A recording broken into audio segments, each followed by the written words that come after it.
Well, there is plenty of talent and star power down in LA at Pauley Pavilion these days, and that's just in the crowd. All the celebrities are now starting to show up around courtside there for the #2 UCLA Bruins, including for the game over the weekend against Michigan as they blew out the Wolverines 102-84. If there is a more entertaining team in college basketball right now than UCLA, who is it, Luke? No, UCLA is my favorite offense to watch right now.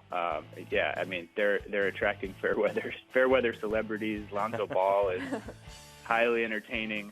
They're setting a good example too, in that I think that college basketball, we talked about it over the past few years, had just in general slowed down, and most of the good offenses in college basketball over the last 5 years have been probably medium to slow pace. And UCLA, North Carolina was probably one of the few big program examples of playing fast and scoring. And UCLA is doing that this year. They're the 13th fastest team in the country. They're probably one of the top 3 offenses.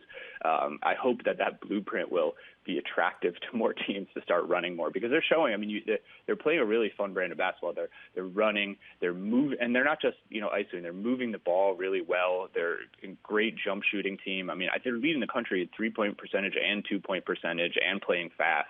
It's really fun to watch. It's interesting because Steve Alford had that Jimmy Chitwood perfect form jump shot when he was playing, and he's now having to coach Lonzo Ball, who has one of the weirdest motions. Do you get any sense that he cringes every time he sees Ball shoot the ball?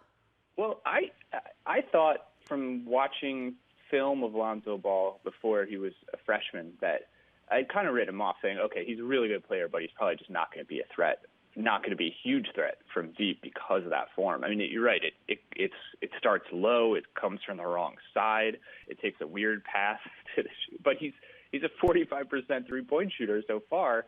I mean, there's a few instances where it's harder for him to get the ball off and when he's crowded. But he's been a really effective 3-point shooter, and you could see Steve Alford seems to be giving him a green light as much as he's giving his son Bryce, who has a far more traditional shooting form.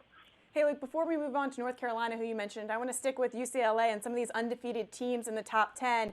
Villanova, UCLA, Gonzaga, Creighton, Baylor. Who would you see as the next undefeated team to fall? I'll be honest that I haven't studied all of their schedules close enough to give you the right example there. I think that I wouldn't be surprised.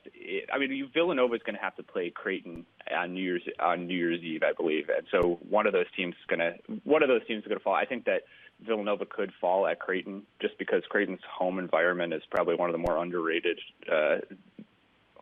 places to have to win in the country.